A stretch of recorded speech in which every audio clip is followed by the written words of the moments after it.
What is it? Home Press and Fox News. Oh, hey, how you doing? Good. Your name's on the press release, right? Yeah. All right, gang, gang. So we're live again. We're bringing you Andrew Yang and Coffee. Coffee. Oh, are you? Yeah. Salem, New Hampshire. Cool place. Nice big coffee house. Make sure you tweet this out. I know once y'all get on here, there'll be some Kind of people on. crowd, it's a different kind of vibe. Yeah. I don't know. Well, we've got Yeah, absolutely. Good to meet you. flip this camera around real quick.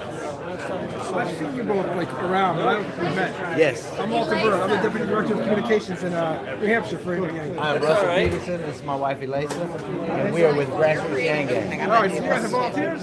Well, we have a YouTube channel that's dedicated to Andrew Yang. They know you well. I see that. I see them. Yeah. Yeah. We got to with you. Yeah. We have been following Andrew since before the Clyburn Fish Fry. Really? Yeah. What was your first name again? My name is Russell Peterson.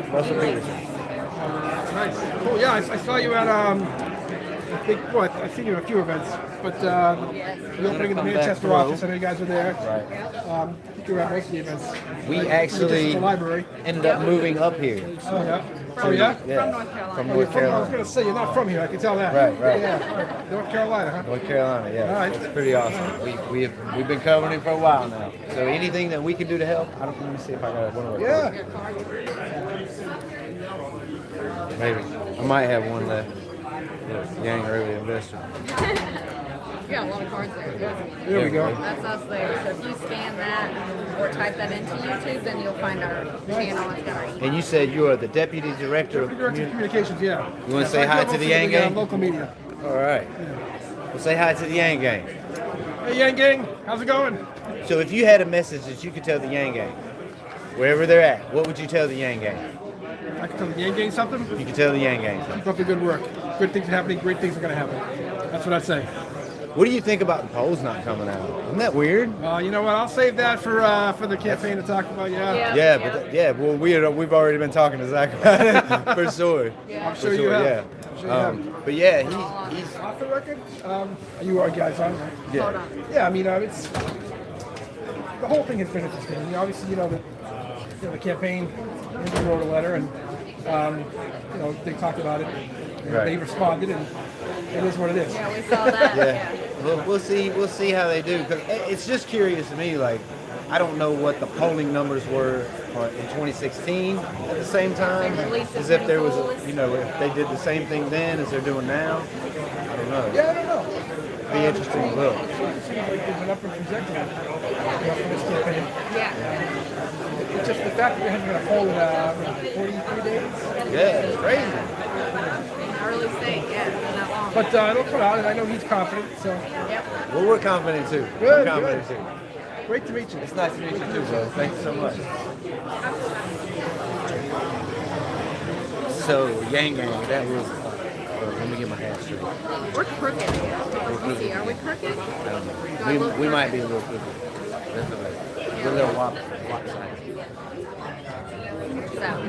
So that interview right there was the Deputy Director of Communications for Andrew Yang's campaign Here in New Hampshire. here in New Hampshire. And I mean, you heard what he said. It's a little curious. So it'll be interesting to see when the polls are released, where Andrew Yang will be polling, because his ads have been running in the early voting states. So I kind of feel like they're going to jump. So it's not that much either, really. I mean, what's the 7% in early state or 5%, like 7% in 2 early states or 5% in 4 national polls. right? So if Tom Steyer can buy his way into the campaign, y'all, Yang Gang's going to get it for sure. There's a lot of people. It's not just us up here in New Hampshire. There's a lot of people up here putting in work. Christine and the Yang Gang here in New Hampshire they're doing it. They're doing that thing. That coffee smells so good. She's already talking about coffee, but we don't have any donations yet. So no coffee. How much is coffee? Anybody got $3? So please tweet it out. Make sure you tweet it out, y'all. Let's get some people on this live stream. This is actually a cool little place, and it's set up well.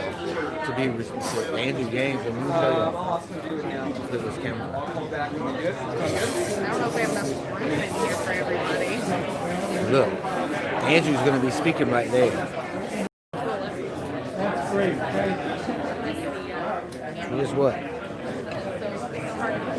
Oh, yeah. I know that. Okay. I like it that way. You like a Sharpie? Look, see? Asking you shall receive. Joseph, I'm gonna go get some You want to coffee. tell, look, Thank you. it just made Mama Yang Yang happy. She can go get her some coffee now. Thank you. We appreciate it very much, Joseph. Thank you. All that helps us get out to these events and look. Bang! Aw, thank you. Thank you, Con. Say We that appreciate right? it. Thank you so much. Yeah, people don't realize, man, it costs money to get out to these events and stuff. When we get hungry, we have to stop for some Burger King. And she's always hungry. I am, but we didn't eat She today. don't need it. Oh, Look, somebody just got us some coffee. I'm gonna go grab it as soon as I can get through the mass of people. You know what I want, right? Cake and toast. See, this is where we gotta go to get the coffee. I don't know how to get through. You say, excuse me. Elbows. Hey, you guys. Look at Mr. New Hampshire Good politics. to see ya. Good to see you. We saw you at the last one, but we didn't say hey. Oh, there you Hold go. on, let me get this camera turned around. There you go. Whoa, what about that? Mr. New Hampshire politics himself. Well, look at this. You guys are New Hampshire politics by now. You qualify. We are New Hampshire politics. You're by now. in. You're all in. Yes. Well, it's great to be here. The weather, once again, is not helpful. But despite that, in Nashua, I mean, we set up about 70 seats thinking it would get dampened down by the weather. Had double that show up. A ton of people from the Nashua area, New Hampshireites that did not RSVP, but they watched the last debate, and they said they wanted in on that. So actually, that brings up something really important. It is hard to get 4 qualifying polls to appear in the January debate if there aren't 4 polls. Exactly. The whole purpose of this process, which I generally have been sympathetic to, is that you raise a lot of low-dollar money, you broad-base your financial support, slowly crawl up and support the old-fashioned way you earn it, kick butt at the debate, earn more support, they poll after that debate. If you've done a good job, you keep moving up in the polls and you keep qualifying. Well, but there's one problem. There have been no polls since the last debate, which by almost every objective measure had Andrew as one of the winners of the night.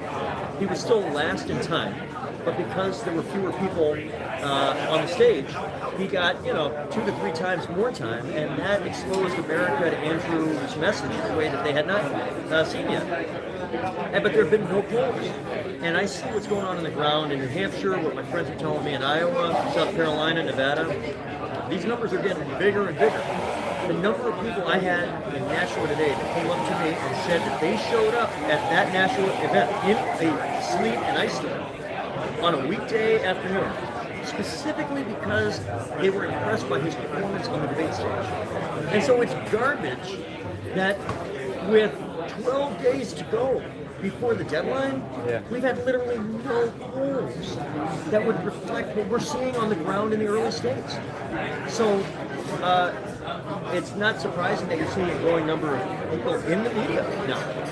Even, I hope you're holding on to your head at home, even people on MSNBC, commentators today were saying, you know what, Andrew Yang's got a point. This isn't about changing the standards. We're saying hold us to the 5% standard, but give us 4 damn polls. Give us 4 opportunities to get polls. All the people. 43 days. You know what? I did some math. We do math in this campaign, right? People want to know how long 43 days is between an early state poll and today. 43 days, right? A rabbit's gestation period. A rabbit could get pregnant, and the bunny would be 12 days old. That's how long it's been Wow. That since is the last early crazy, state poll. Yang. Now, I'm not a zoologist, but I do know math, and that's too long.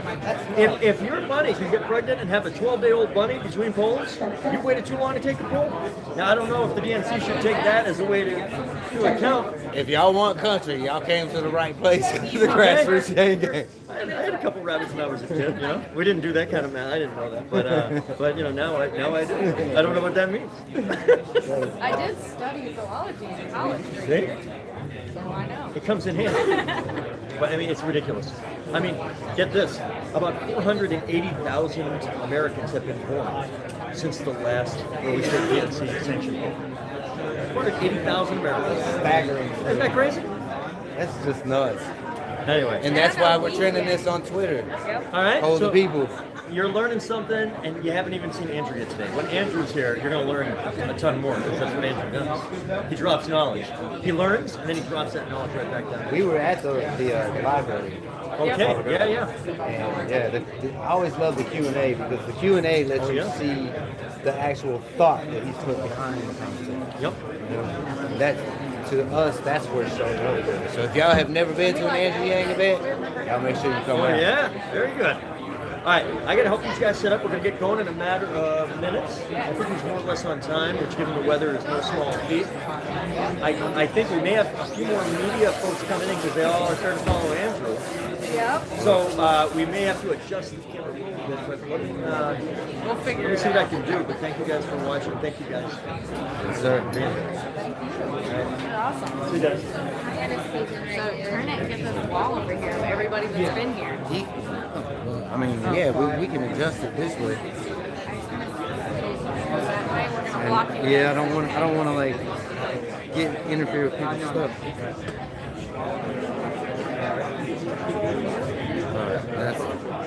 Let me see if I can uncrook it real quick. Sorry if we're in the way. We're trying to stay out of the way. So we're trying to uncrook it today. Oh, look at that. Almost 2.4 So million, he's telling y'all. me, we got more media. So they might find another spot. We are the media. Right? Yes. Y'all agree? Put it in the chat. If you agree that we are the media, we'll stay right here. We'll show it to them. We'll say, look, we're the media. They said yes. Turn around, look at this. Yes, we will hit 3 million. I'm going to guess these are all the candidates that have been here to speak. Right up there. There it is. Great shot. Oh, Yang Yang. Okay. Oh, there might be enough room. Can I have this? Yeah. Well, you know, like Yeah. something.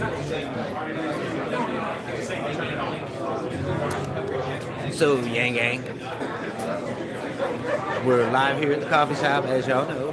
And make sure that you tweet this out. Let's get some people on this live stream. Please like, share, subscribe. Ding that bell so that you know when we go live.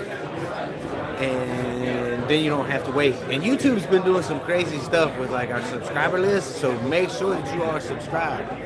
Because we've had like a large number of people. I don't know if they're just cleaning up accounts and stuff like that. You know, definitely, please donate to Andrew Yang at yang2020.com. If you have a little left over, we sure would appreciate it if you would donate to this channel. All of our donation links are in any of the other videos that we have. Just click that little drop-down box, little triangle thing. Bam. Easy peasy. We even take Bitcoin. Isn't that crazy? Mama Yang Gang is so advanced, y'all. She was like, we need to get this thing so that we can accept Bitcoin. I'm like, I don't even know what you're talking about. All this stuff is over my head, y'all. Can I ask to be interviewed by you at the Exeter Town Hall? Oh, you talking about tonight? Comments? I don't know that we're actually going to make the Exeter Town Hall tonight because we're already over 2 hours away from home, and the Exeter Town Hall is northeast, and we got to go west to get home, and it has been really, really nasty weather here. So we're already going to have to drive super slow and careful just to get back home, y'all. So we are probably going to skip that town hall tonight because we have to be right back here in New Hampshire tomorrow for the events. Tomorrow's New Year's Eve celebration. So we're gonna have to get up early to do that again. Show you around. Okay, Gavin. Thank you, CRT, for sharing. We'll definitely give y'all a shot. I'm gonna crank y'all up.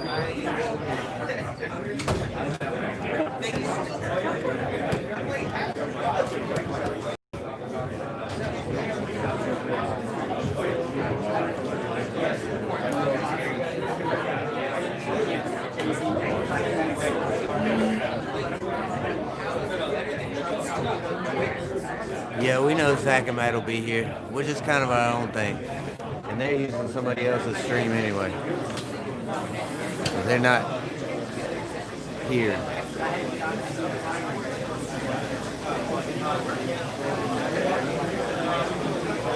I'm pretty sure Zach and Matt are using somebody else's stream.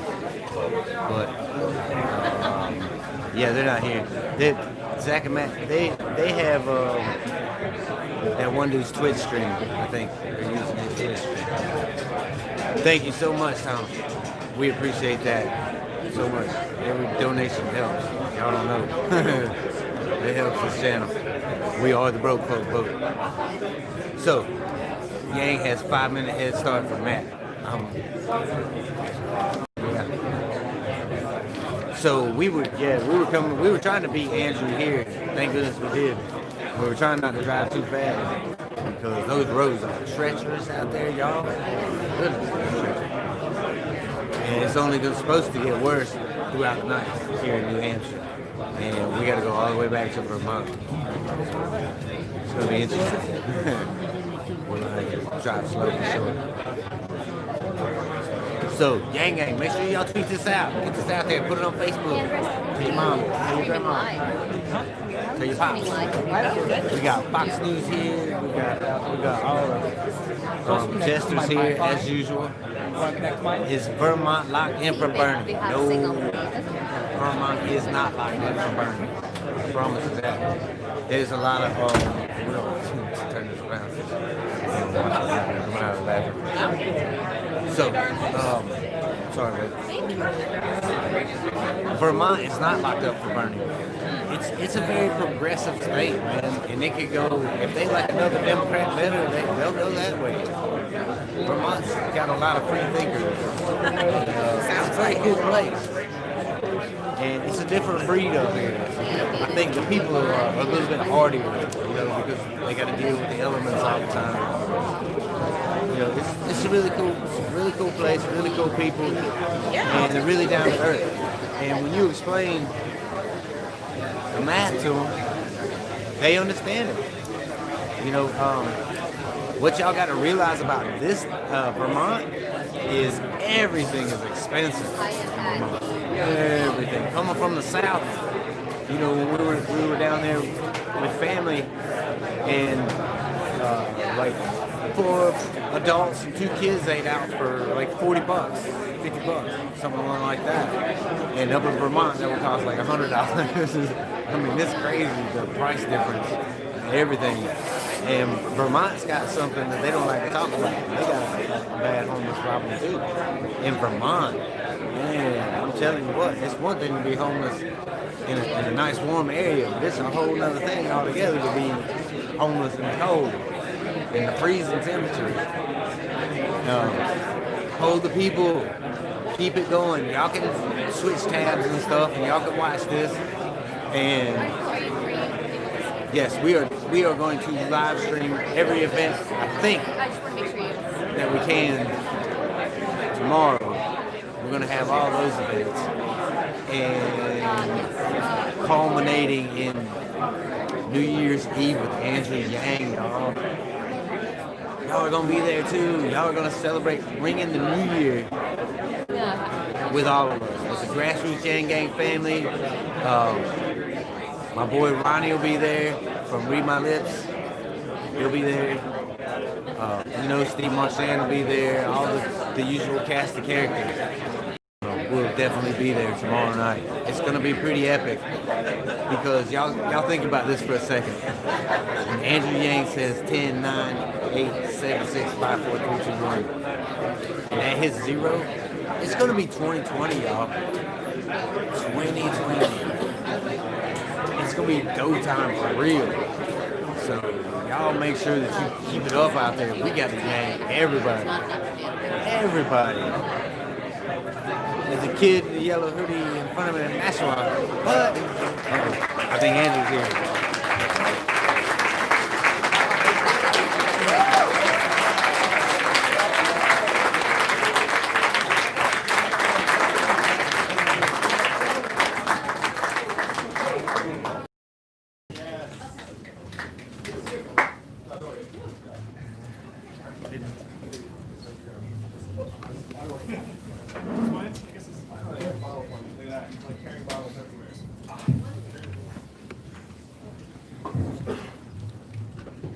Welcome, everyone. Thanks for being here tonight. Welcome to our new way forward for people with disabilities town hall. I am so grateful to have you here. I'm excited to be here with Andrew and to be able to talk to you about some things that we're passionate about our vision for this country. And I also want to acknowledge your journey through the weather to get here. We really appreciate you being here, so thank you so much. Thank you.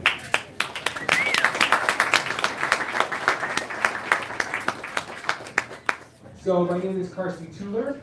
I am a policy advisor for the campaign and a surrogate.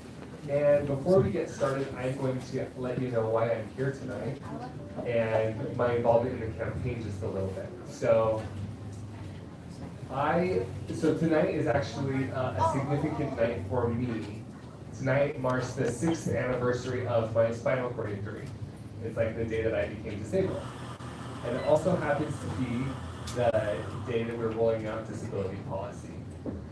So I got involved in a campaign kind of serendipitously. I grew up in a military family and love of country was always a big part of my life. My dad's a military officer. And I was not planning on being so involved in policy or politics until in 2013, everything about my life changed. That was the year that a couple of really big things happened for me.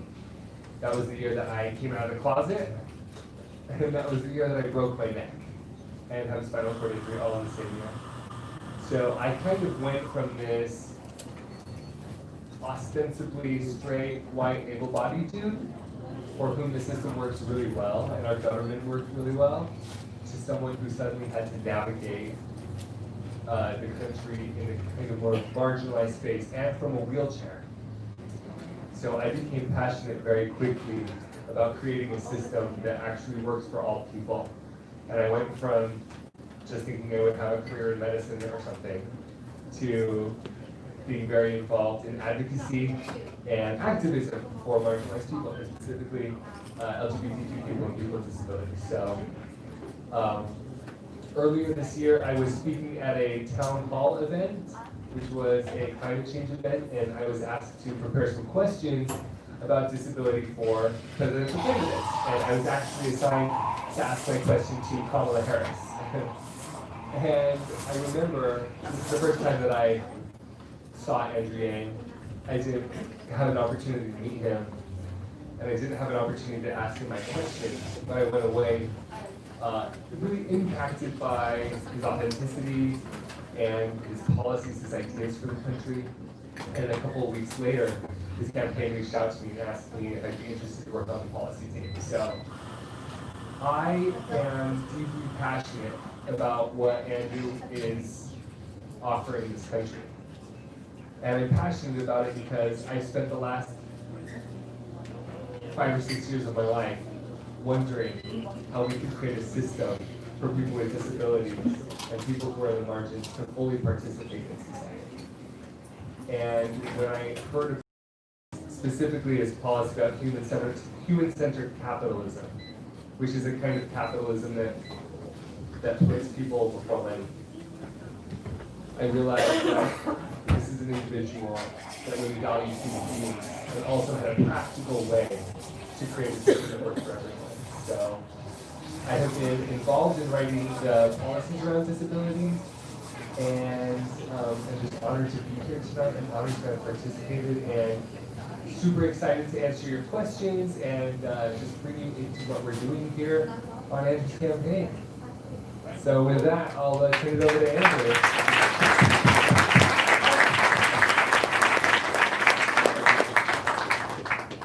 Thank you all for being here. And one inspirational story. Let's give Mercy another round of applause. It's so beautiful. So proud to have you as part of the campaign. I've been running for president now for 2 years plus. But my story actually started right here in New Hampshire. I don't know how many of you know I went to high school here in the state. Raise your hand to do that. You're shaking your head like, no. I graduated from Phillips Exeter Academy in 1992. Then I went to college in Rhode Island nearby, was an unhappy lawyer for 5 whole months, left to start an ill-fated company that crashed and burned. But I've been bitten by the bug. I worked in small businesses and growth companies for another 10 years. And I have to say, shout out to Lynn and Coffee for hosting us here.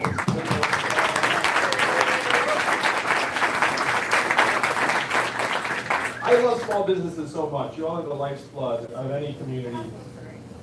When I went back in I actually unpacked some of what brought me to run for president today. So if you know anything about Phillips Exeter Academy, it's a very, very competitive school. Like a bit of a pressure cooker, you would call it.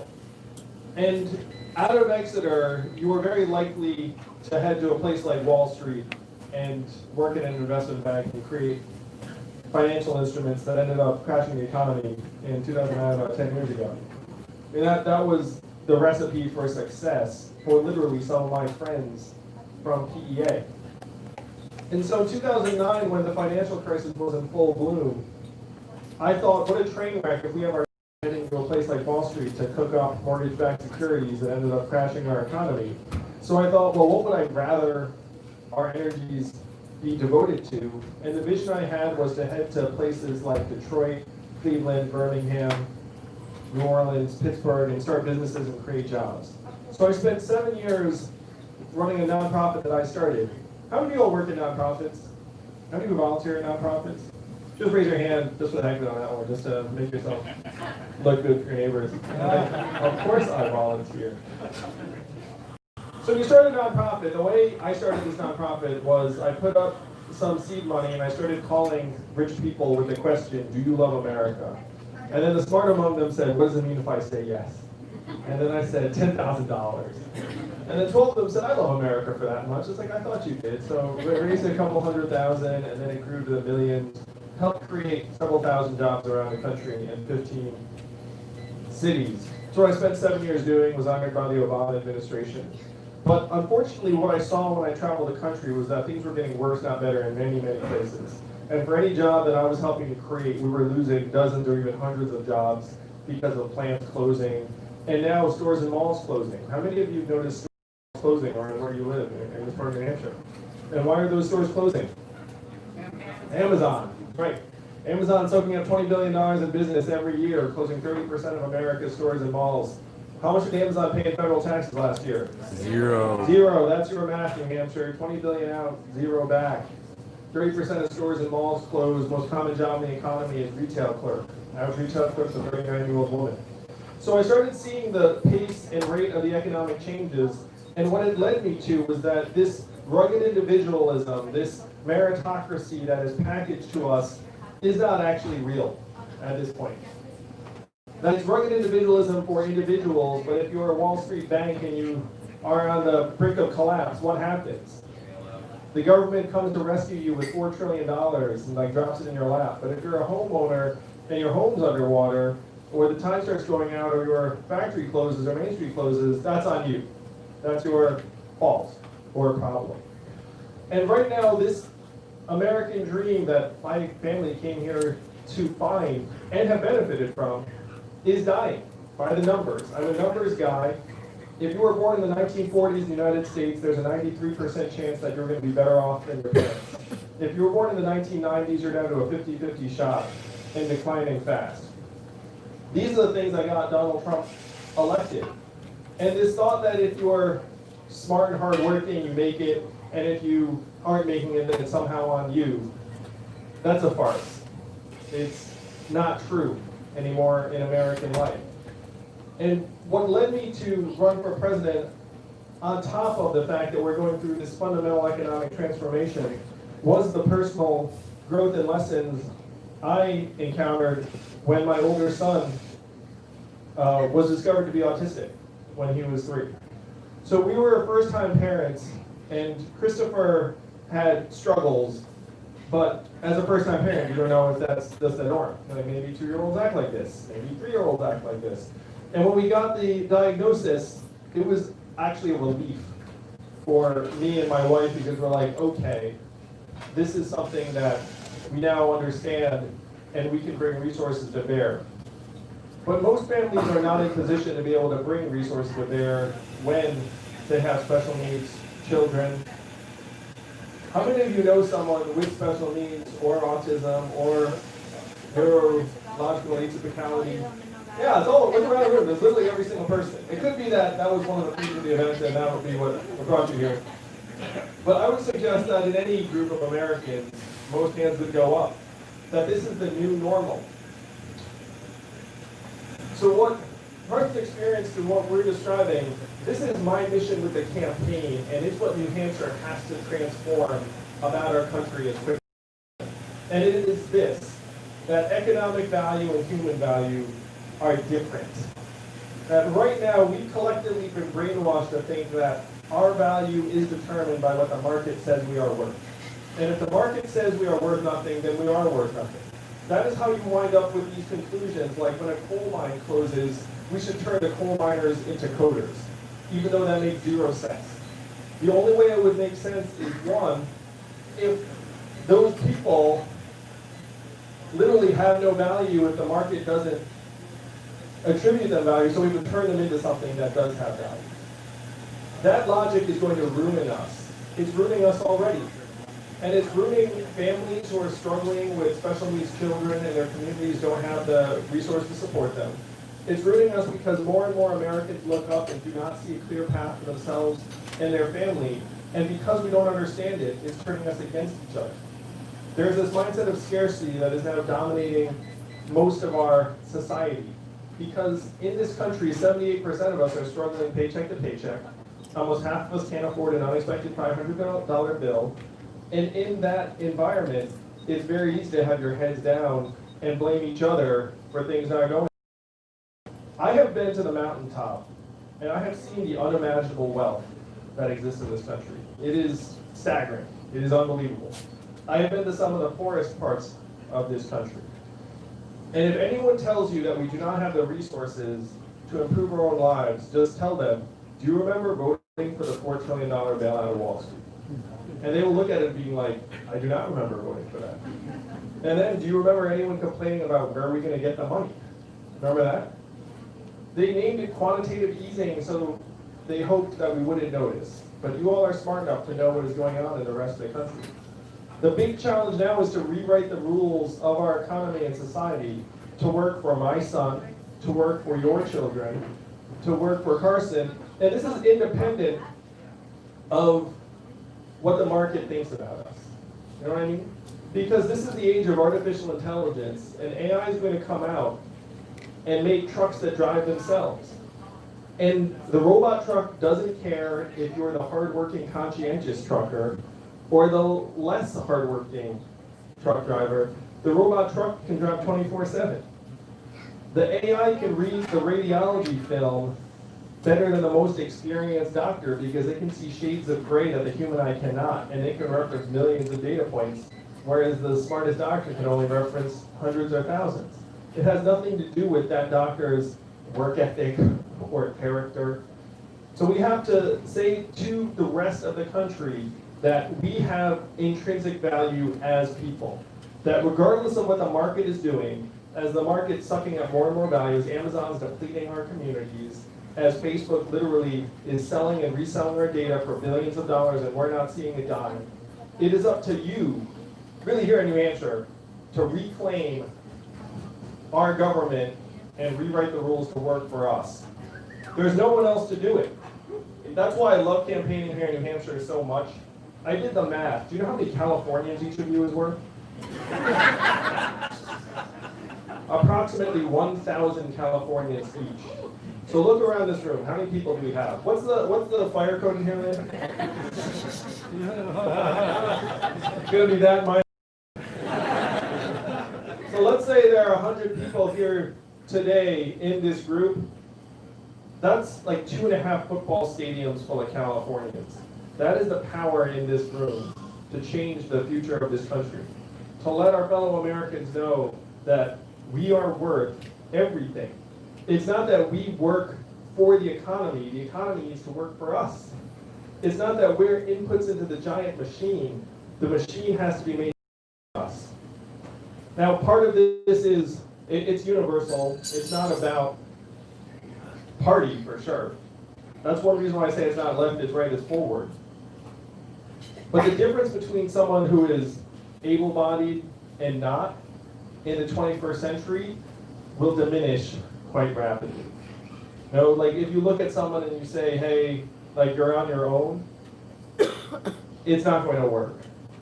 We have to bring people together and see that these are the issues that we're all facing. So I'm thrilled to be releasing today a policy that supports families who are dealing with the same issues that my wife and I have as parents. Because right now, the federal government said that they would fund 40% of the resources necessary to educate kids with special needs around the country. DC being DC, they actually have funded about 15%. I'm saying it should be 100%. And that's what I will make happen as your president.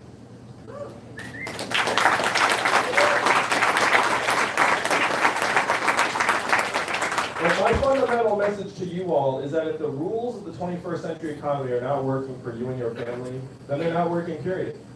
And it is in your power and your power alone to change that. So I hope you will join with me and Carson and the rest of the team to do just that. And I'm looking forward to taking questions from you all. Thank you all so much.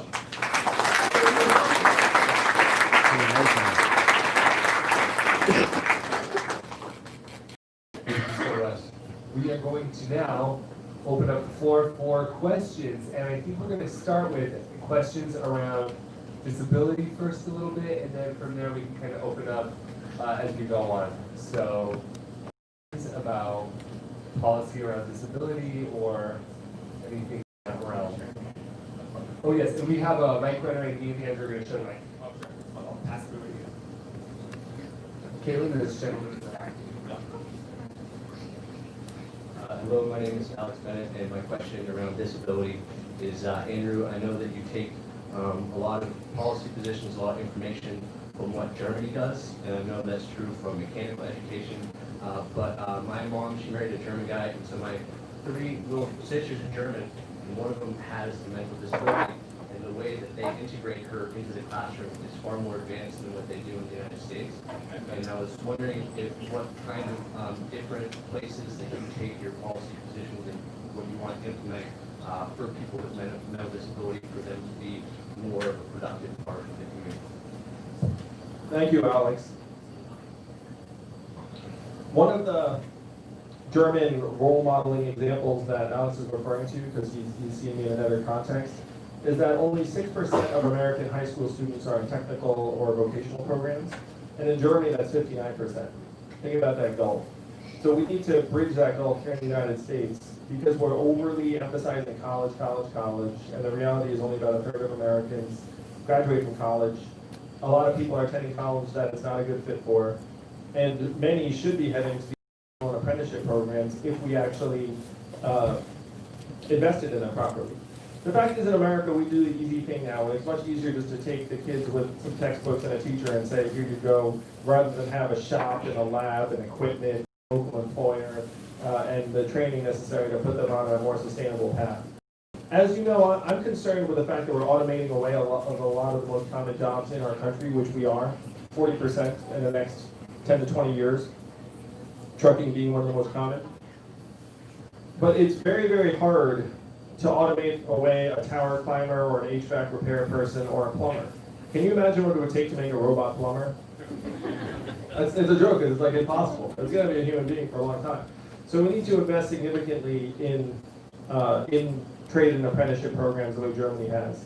And the fact that Germany is ahead of us in integrating people with different neurological profiles in the classroom is not surprising to me. One of the things we do too often in America is we silo kids off.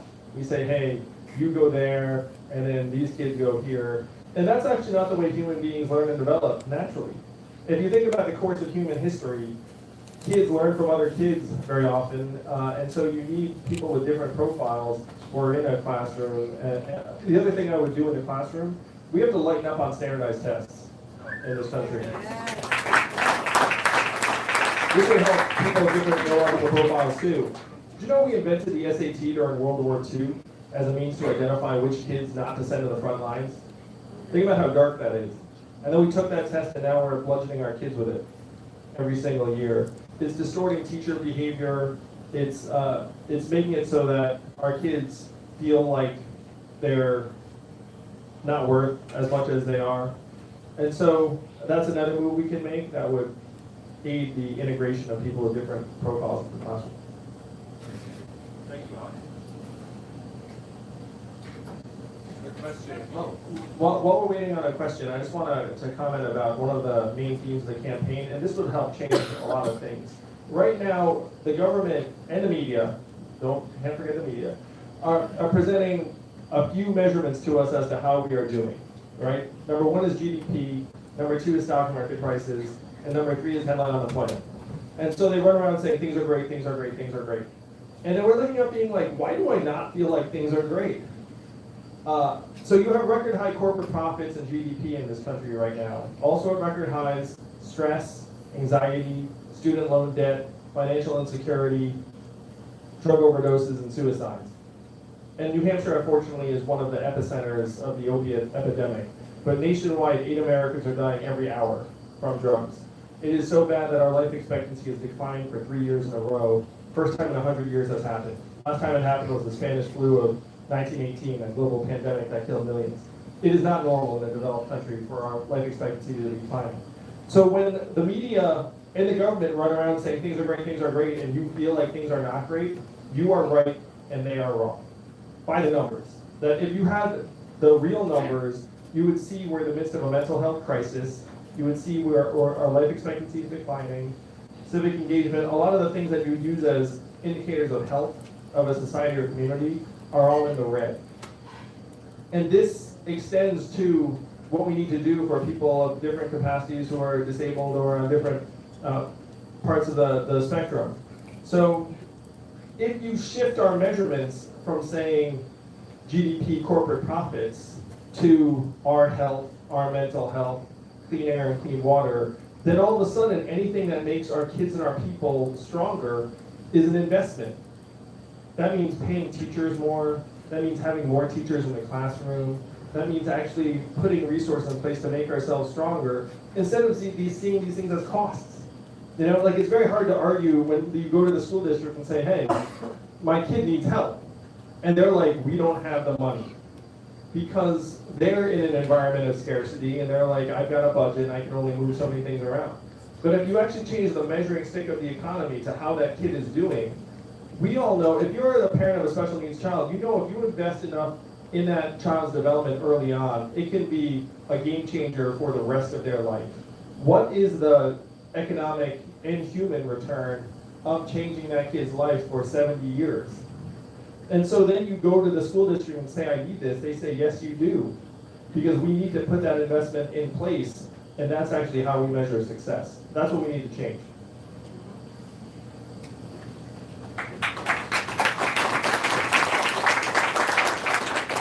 Hi, I'm Gigi Disnall from Salem, Hampshire. I was a teacher in the classroom for 17 years, fifth grade for 15 years. Yeah, in Salem. And upon thinking about what you just said, how do you get that done?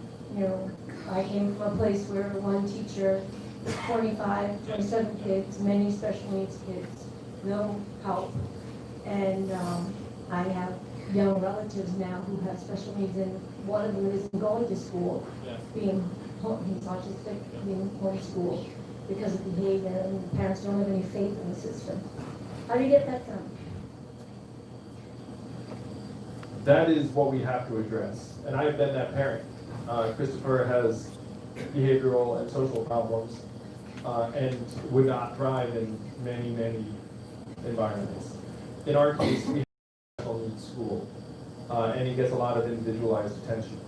Right now, if you go to that public school, they don't have any individual to actually be able to help manage that child. So that's the change. And that's where the federal government comes in. So the federal government has magical powers that towns do not.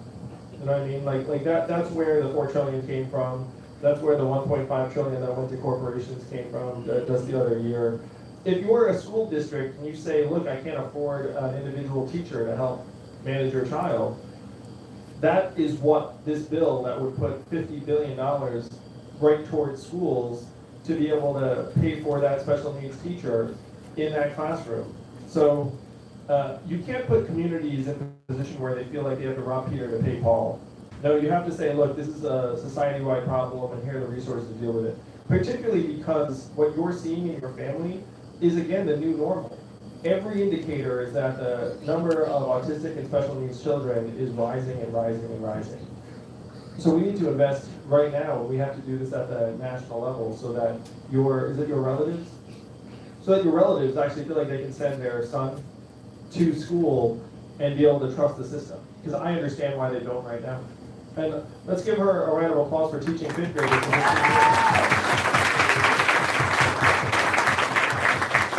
I have to say, like, as a parent too, I'm so grateful when there's an awesome teacher, because you can tell the teacher is investing in your kids every single day. You drop your child off and you're like, oh, you know it. You know when they're in the presence of a good teacher. You remind me of my 5th grade teacher, actually. What it's worth. I mean, I'm like, oh, 5th grade, that seems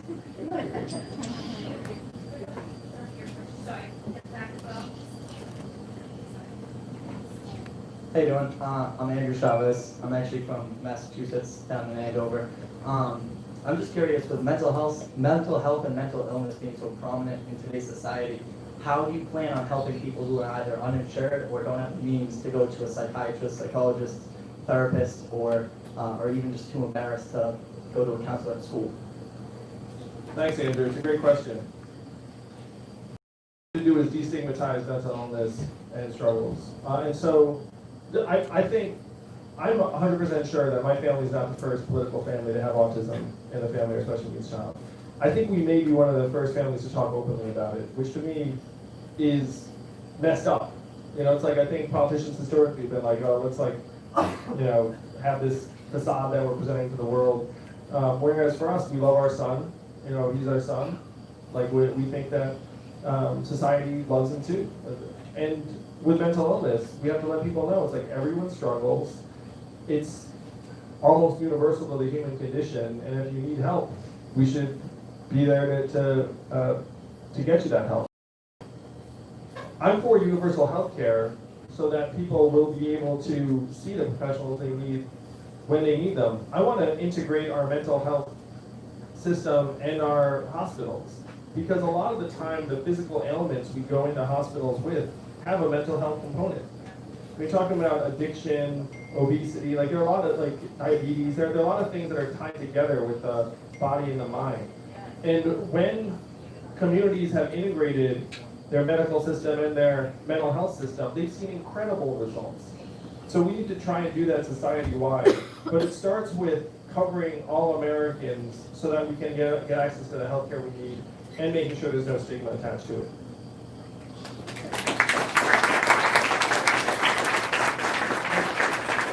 This also means training more professionals, because many communities are mental health deserts in terms of having practitioners and counselors. So I want you all to reflect on this. I'm going to use doctors as an example. Why do we not have enough doctors in the United States of America? Is it because not enough young people wanted to be doctors? No. It's because we've constrained the supply of doctors because the doctors wanted to make more money. Honestly. Like if you think about it, we've had a physician shortage for decades. Why wouldn't you expand supply?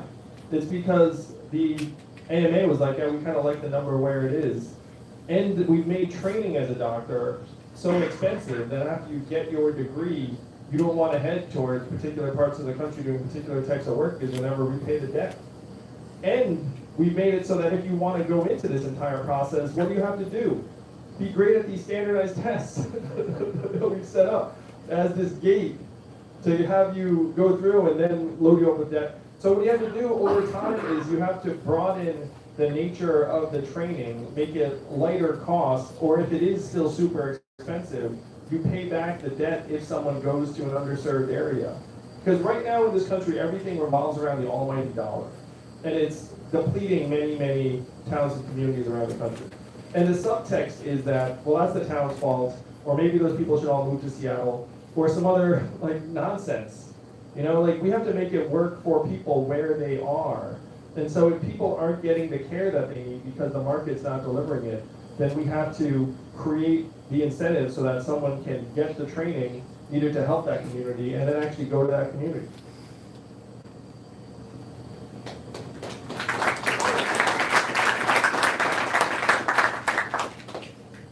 Hi, I'm Larry Dissenhoff. Thanks for being here. Along the lines of insurance, we were at the FDR library this weekend. We toured the library in New York, and they had an exhibit about Social Security. One of the things they said was, you know, we put in place Social Security to let the old people retire so their jobs would free up for the next generation. And why aren't we talking about that with insurance? Because I'm at a point where every 2 years my company does an early buyout, and I've reached that age where I consider taking it, but I can't because I'm still paying, you know, I'd be paying $2,000 a month for health insurance. That's keeping me in place and not freeing my job up for the next generation. And I think that's a really good argument that I don't hear anyone talking about. I love this argument. I love this argument because as someone who's run a business, I know that our current health insurance system is terrible for the labor market. It's terrible on so many levels. It makes it harder to hire someone. It makes it harder for all of us to change jobs because you're afraid of losing your health insurance. It makes it 1,000 times harder to start a business because what do you do about health insurance then? And it makes it so that if you do hire people, what do? You turn them all into temps and contractors and gig workers because you don't want them to get health care. If we were to get health care off the backs of businesses and families, it would be the greatest catalyst to dynamism and entrepreneurship, creativity, and people taking risks in a way that right now they don't feel they can because they have families, they have health insurance, and the rest of it. So I could not agree with you more that we're in the worst of all worlds right now. And this is an accident. Like there was no grand design to tie insurance to your employment. But now we're here, and at this point, half of Americans are getting insurance from their jobs. So the plan has to be for us to provide universal coverage and then over time squeeze out the private insurance plans and let people know that the public plan works as well or better. I'm not someone who thinks we can legislate away private insurance because many people literally negotiated away wages for that insurance and many Americans enjoy their coverage. But we have to outcompete and demonstrate that we can do a better job. And if the government actually negotiates properly, it should be able to do a better job because of the clout and the bargaining power that it would be able to bring to the market. But I love this argument so much. I made actually a similar argument in one of the first debates where I talked about how our current health insurance model is keeping us in place, and if we let it get covered by the state in a different way, then we'd be much freer to do the kind of work we want to do. It sounds like you consider taking this buyout, so that sounds like it would be a win on a couple levels because then someone could take your job, which I'm sure is the job they want, and you could do something else fun. Like run for president. 2024, what's your name? I'll know what should happen to me.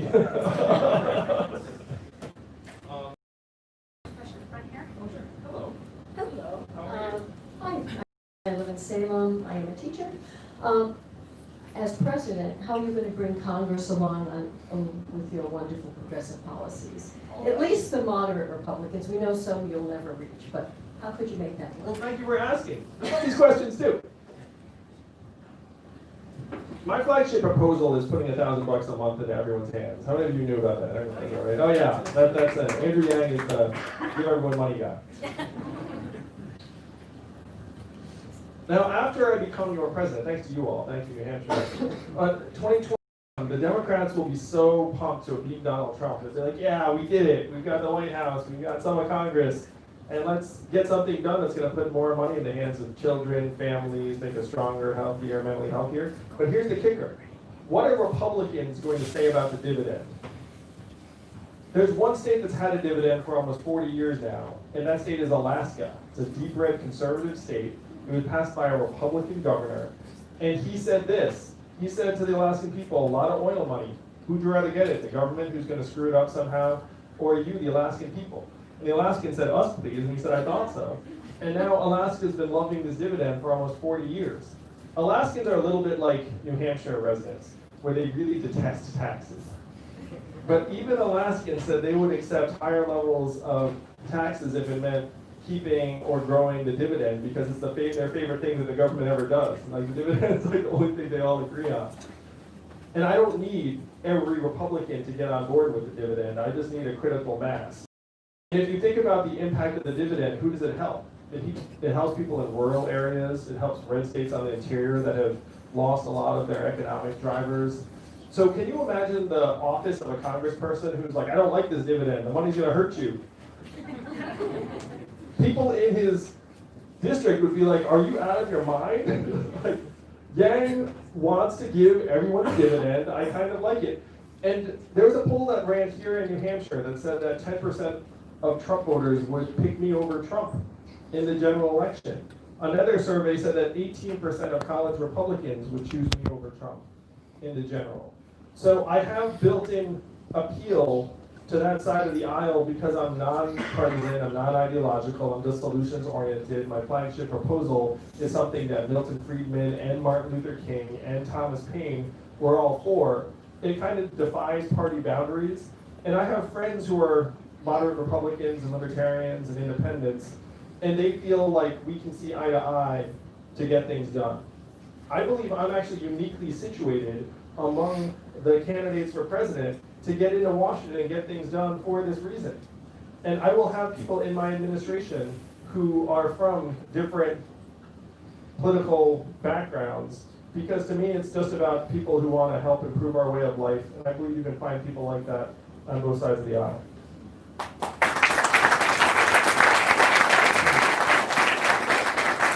Okay, we have time for just a couple more questions before we wrap up. I believe I saw one back here. Hi, my name is Louise. I live in Massachusetts, but I work in Salem, New Hampshire. And I asked my boss if I could leave early so I could come here, and he said that he would like to come here because he wanted to ask you a question. So he saw your ad today, and he says, how could a regular, blue-collar, average person pay more in taxes than a billion-dollar corporation? Like you mentioned Amazon. How does that happen? That's the question. How does $1 trillion tech company like Amazon pay zero in taxes? How is that possible? It's not just Amazon either. Amazon either. There are other very, very big companies like Netflix, no taxes. Lobbyists. Yeah, Starbucks too, it's true. It's funny, I mean, we all probably feel more positively towards Starbucks.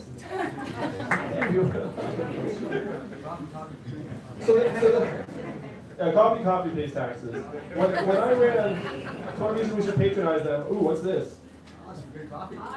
The presidential blend for Andrew Yang.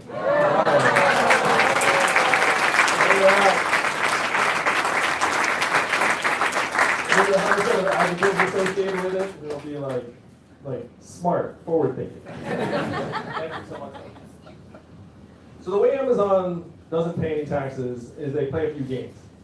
Number one, the most common game, if you're a large multinational firm, is you park the revenue overseas. You say it all went through Ireland, because Ireland is this crazy tax haven, and you never bring it back to the US. So right now, the biggest tech companies have tens of billions of dollars in overseas earnings parked in banks in Ireland and other parts of the world. And as soon as it touches down here in American soil, it gets taxed, so it never touches back here in American soil. So that's big game number one.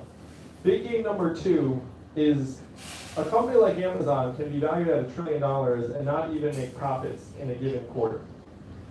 And this is ironic, but a Walmart executive complained to me, how can you compete against a company that does not need to make money? And I laughed at him. I was like, Walmart, you guys put so many people out of business. But he had a fair point, because Amazon has that valuation despite, in some quarters, turning zero profit. So what they do is they spend money very, very aggressively. They gobble up other businesses. They compensate their executives with these big stock option pools that they can then expense in various ways. And any taxes, they spend money in a way to try to keep the taxes close to zero. But the main game they'll play is they'll park it overseas. There are a few different things that they do to avoid paying meaningful taxes. And as someone who ran a private business myself for years, I mean, this is a personal question sort of, but Lynn, what are you paying here, Coffee? We haven't done our tax yet for this year, I don't know, but like order of magnitude? several thousand. Well, because when I ran a private company, I was paying 40 to 50% in taxes all in.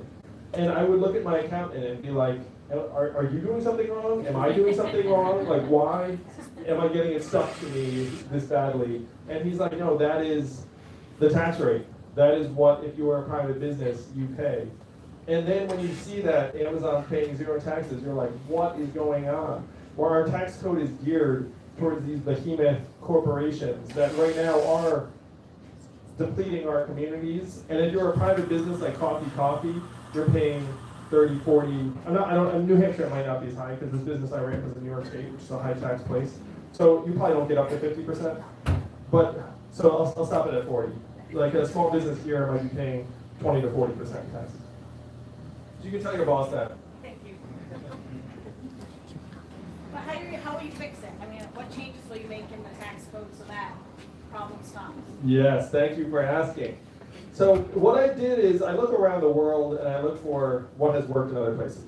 So if you're in another developed country, you look up and say, hey, Amazon can't be paying zero taxes. So what we're going to do is they're going to set up essentially a tiny toll booth at every point of sale. So imagine this country, which is going to be the United States of America after I'm president, where we, the people of this country, get a tiny smidgen of every Amazon sale, every Google search, every Facebook ad, eventually every robot truck mile, and every AI work unit. Right now, if you had this toll in place, it would generate about $800 billion in new revenue and rising. And it's unavoidable because it's at the point of sale. This is what other developed countries have already figured out. You can't game your way out of it. One of the jokes I tell, but it's true. Jeff Bezos is now worth $109 billion post-divorce. If we were to ratchet up the income tax rate to, let's call it 75%, how much of his $109 billion would we get? None, because he's not dumb enough to pay himself $2 billion or $10 billion a year. He pays himself like a relatively modest salary, and then his money's all parked in this Amazon stock. So if you wanted to get that value, you set the toll up, then you end up getting hundreds of millions, even billions from Jeff at the point of sale of his business. And then when he takes $1 billion out of Amazon stock every year, which he does do, to buy rocket ships to Mars, he does that. It's called Blue Origin, you can look it up. You take a toll on that too. So you get his money coming and going into the business. And this is something that other countries have figured out that we need to catch up on. So that is the plan. Math, I love it. Yes. Okay, great. Thank you so much, everyone. We actually, because we are running out on time, we need to go ahead and move into our selfie line moment, which Andrew always loves having a chance with everyone. So because we are short on time, everyone will have a chance to either, or if you come in the line, for either an autograph or a photo. There won't be time for both. So be thinking now about which one you would like. Andrew is going to be here, and we're going to line up starting along here and wrap right around. So thank you so much, everyone. Let's rewrite the rules. Thank you so much.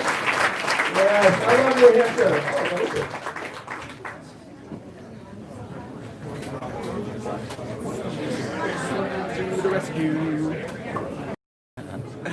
Right. Zach's to the rescue, y'all.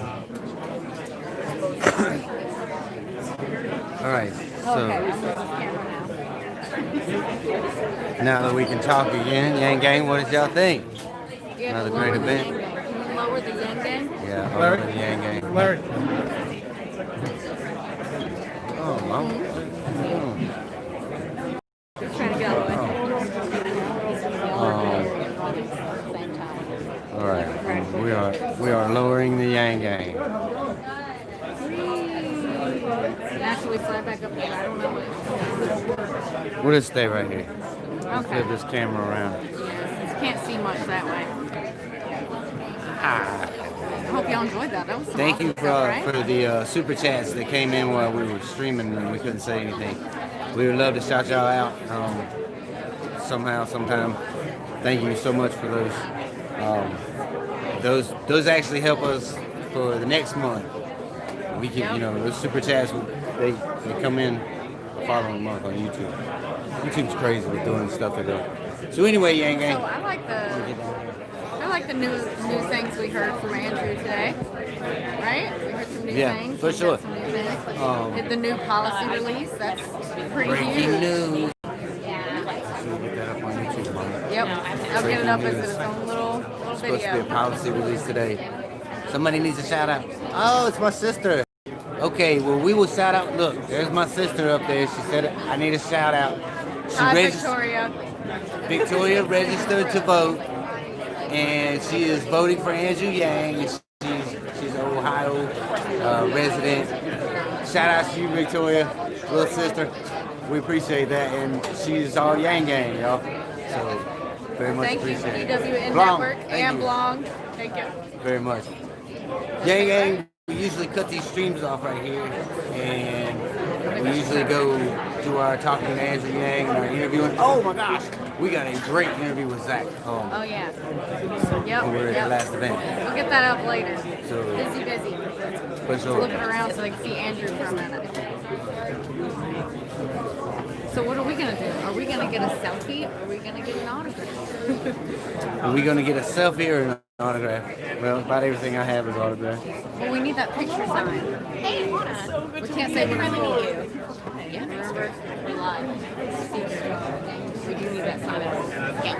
Wow. It's not quiet enough. You talk about it, I'm sure he's watching. Okay, that's okay. That's all we can do. No, I said a big tiny little. So, who's going to know what I'm talking about? Well, everybody Yes, now. we will probably be. I know they can hear me. That's why I said we can't. Good look. I said I got to get something signed that we can't talk about. Obviously, I didn't talk about it because I didn't say what it was or what it was for. One last time, I don't remember. Who again? Russell. Russell. She was? Elisa. Russell? Yes. Did I give him a card? Yeah, you did. Yeah. I don't think it has their names on it. I think it does. Well, it has grassroots Yang Gang. Follow us on YouTube. Sorry, I'm looking for stuff in all the wrong We got to places. get our stuff together, y'all. We got to get our stuff together. No, I mean like our stuff together, not our stuff together. Like our stuff together. Right. Yeah. So tomorrow night. Anyway, what was I saying? Thank you, Julie. Thank you, Julie. Very much appreciate it. We got an awesome interview with Zach Ramanoulis, the star of the hit movie Clearing Waters, aka Riley 2020, hashtag Big Coat Guy. So They want to see Andrew. they want to hire. I mean, am I not pretty enough, y'all? Jeez. Set up and know if he's going to talk, when he's going to talk. Right. Need to run the show to get these guys. We'll be. Look, there he is. Are you happy now? The man, the man, the legend. You're happy, Gavin? Please keep the camera angle on Andrew. You know what? This is my channel. I want it on me. How about that? I'm just kidding. He's joking. He's picking on you. Anyway, yes, we're gonna watch Andrew drop kick some people. I'm gonna just keep trying to move as the people sorry. Sorry. Yeah. Mr. Dude keeps getting in the way.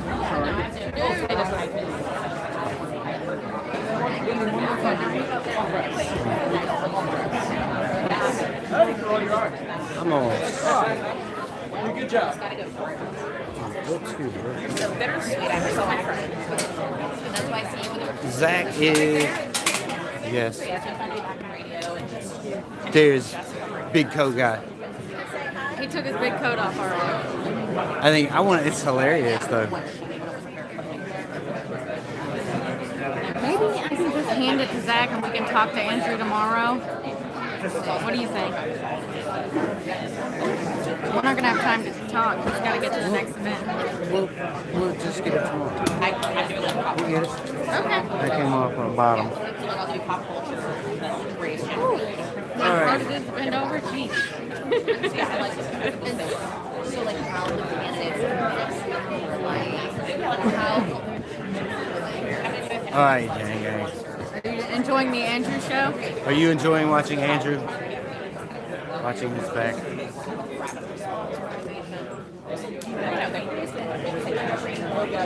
Look at Zach trying to rush it. See that? Zach, are you trying to rush?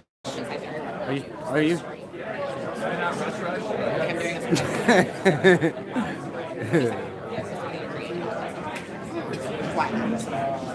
And there are a lot of people here.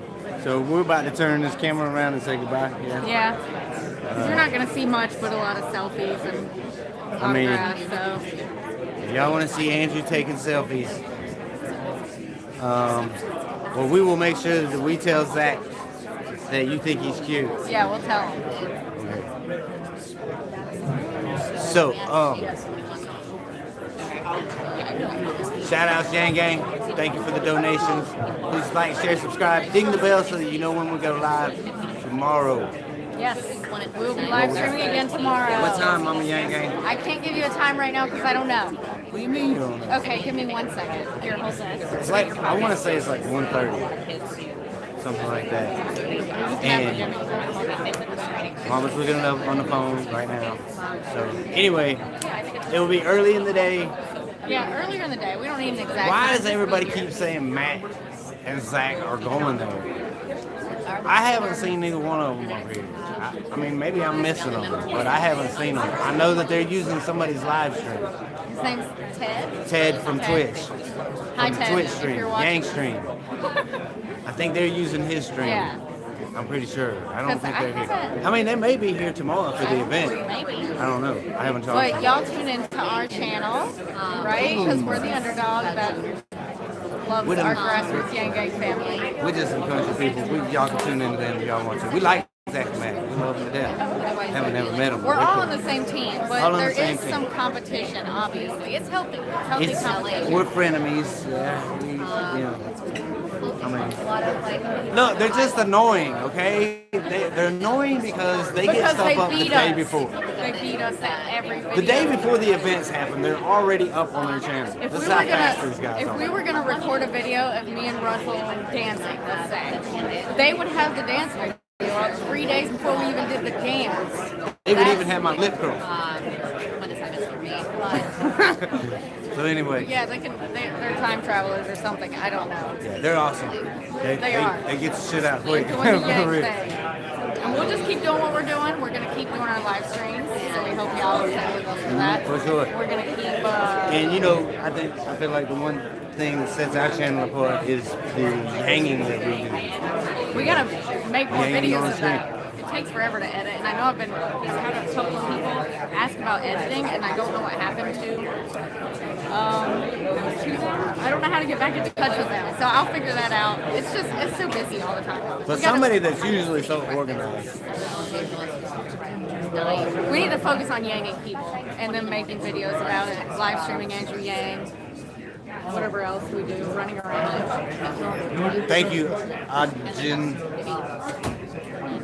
I mean, I'm not gonna go there. We're not gonna talk about that. We're not gonna talk about that. I'm prettier than everybody. How about that? Just don't make that face over here. So, what else we need to talk about before we say goodbye? Anything? Ted just talked about us. That's awesome. We like you too, Ted. I I am prettier than the mule's tail. Sorry, I was reading other comments that are going back. I'm not the real Andrew Yang. Fanboy. Oh, this kid. Oh, we saw Lacey Delane is here. We'll turn around and give you a shot. Hey, bro, how are you? all the time. So Thank you so much. so We glad to appreciate see it. you. Thank you Yeah, so yeah, much. very good job. Yeah. Thank you. Where's the little guy? Oh, he's at home tonight. He's at home. He stayed with my sister. He didn't want to come this time. Yeah, Yang and little guy. Yeah. So we work together. Sure. Yeah, can we take a picture together? Sure. Yeah, yes. We'll let y'all look at Andrew for a second. We're gonna take a selfie. Come over here. Maybe.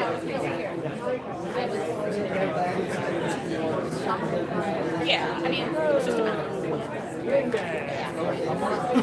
Yes. Thank you so much. We appreciate you being here. Keep working to get me. For sure. Yeah. I'm working for that. Okay. Every day. I can come from so yeah. We'll be safe. Yeah, I'll see you guys. Yes, drive careful. Drive careful. We'll see you in another one. Sure. Yeah. Who is? Yeah. Okay. Yeah. Getting out, Frank? Getting out. We see you're not. That was awesome. You said hey. No, why were you making a face at me? I wasn't making a face at you. I was making a face to the Yang gang. Oh, was it the comment? Yeah, Yang's not dropping out. I can already tell you that right now. No, I was making a face Oh. that we actually had a fan of the show come up and want to take a selfie with us. That's always cool for That was us. fun. It's fun. It's, we ain't nobody. We just country folks. Yeah, after about 3 o'clock. Country folks for Yang. After about 3 o'clock, Zach starts just really tired. He works hard. And Yeah, he and now doesn't drink. he's having to drive too. Yep. And he doesn't drink Because 6 green teas like Andrew Yang every day. We don't want to out nobody in the campaign. Lacey Delane, who is from Georgia, but rumor has it that Lacey Delane is afraid to drive in the snow, so Zach is having to pull double duty. Let me see. There she is right there. Zach, could I ask you a quick question live? You know us, man. It's always softballs. Is it true that you are so tired because you are having to pull double duty because Lacey Delane is a Southern girl and doesn't like to drive in the snow? There you have it, Yang gang. That's why Zach is so tired. Because There's Lacey right there. he's having to pull double duty. Lacey's right behind Zach now. As soon as he moves, you can see her. There you see Lacey over there. Hi, Lacey. When you're watching this later, I don't know if she's or not. Is it true Zach is cute? Yes, it's true. Zach is cute. In his own big Goofy, coat guy way. the meme with him in that swole up coat. That was so great. fun. That was so funny. Like a snack? Is that a snack? Zach looking like a snack. I guess. This is what Yeah, it don't is. shake the money. Snack. Wine cave. This is true. No wine caves here, just coffee shops that were free. Just coffee shops and Andrew Yang. We want to talk to Andrew. I don't know if we're gonna get a chance to. He was wearing his big coat when he came in. Was He he? took it off. Yeah, it's hot in here. Big coat guy was seen in his big coat. He's just a guy. Hi. Oh, it's fine to meet you. Zach is like one of those. He heard his name. Zach is like one of those Pomeranians with the poofy fur when he's got his big coat on, and then when you watch the Pomeranian, it's like it's like a little rat dog. So you're saying he's adorable when he has his big coat on? Is that what you're saying? Zach is adorable with his big coat. I hope he watches this. I don't know. Maybe I don't know if he will or not. But we like talking about him, and I think he likes us too. The only campaign manager I've ever met, but the coolest campaign manager I've ever met.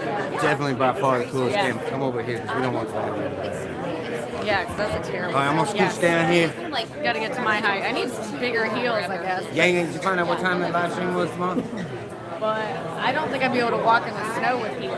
And I was looking, and I got sidetracked with the camera in my face. So Yang gang. I will find out right now. It's too late. No, it's too not. late. You We're talk going, to them. We're going off stream No, right talk now. to them. Look, there's still 200 people watching. They don't want to know when our live stream is.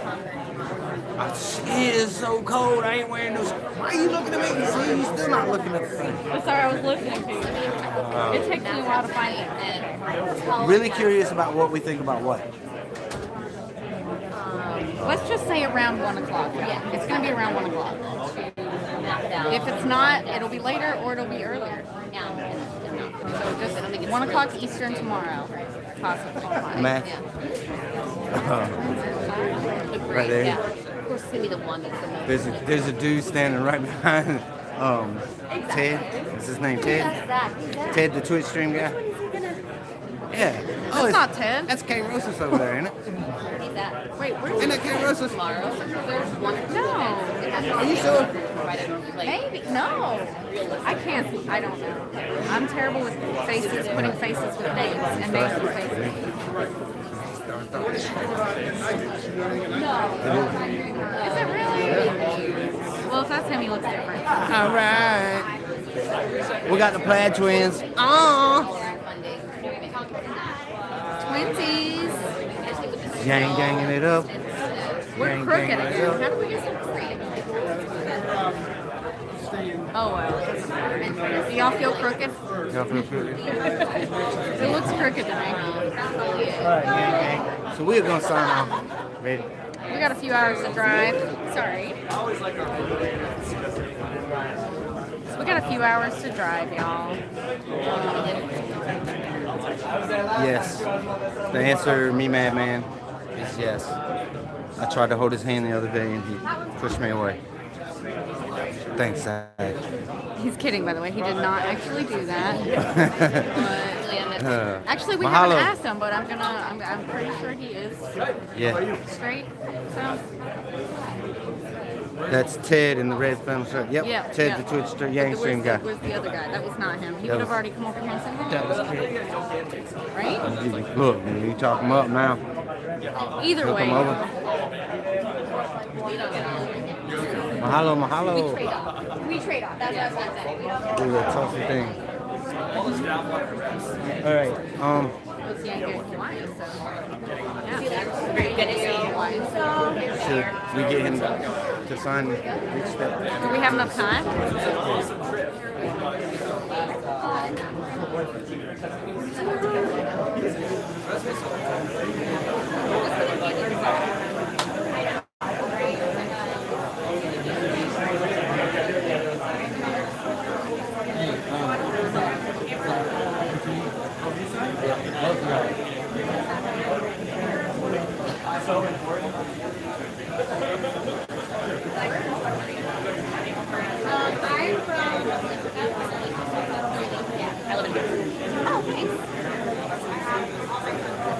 Hey, Andrew. We are going to we just know that, you know, we got ready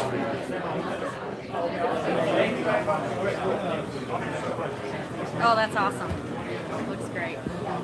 That is awesome. I like move. I wasn't meaning. I like how you're saying for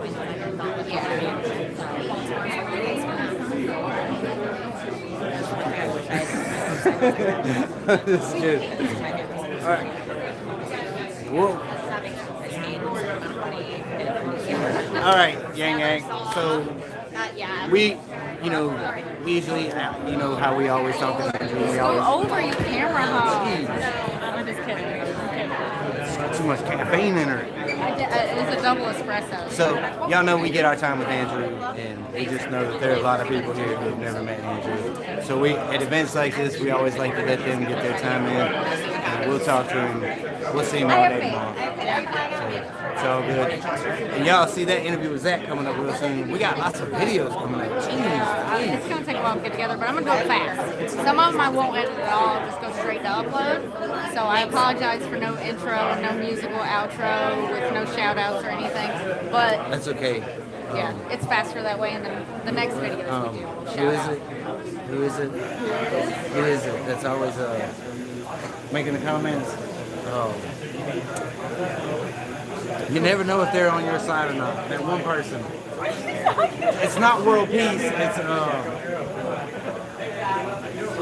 who is it? There's one of our people out there who is always making comments, and like you just like never know which side of the fence they're on. We can't tell whether they like us or They're kind of not. on the line, so they could be a troll or they could be Yang Gang. We just haven't But quite figured it they're out always, yet. I don't know, they're always polite, so we don't care. Yep. World domination, for sure. World domination for Andrew Yang and the Yang Gang.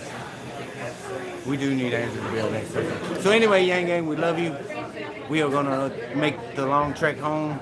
Please like, share, subscribe. Terrible weather. Please donate if you can. Our donation links will be in this video and in any of our other videos. Question. And we appreciate it. It helps us get to these events. We are going to bring you Andrew Yang live on New Year's Eve all day tomorrow. It's going to be wall-to-wall Andrew Yang coverage. Start to finish, and we're going to ring in the new year with Andrew. So, Sending out now. y'all definitely want to make sure that you tune in for Not that. like tonight, you know, where 2020 it's gets bringing here. out costs and roll that out. Right, right. You know, Come on. no. Do you think that fee is going to gap All right, let's tomorrow? end this thing. And what is the likelihood of conquer and being the spot for that? Typically does, yeah. He's having trouble.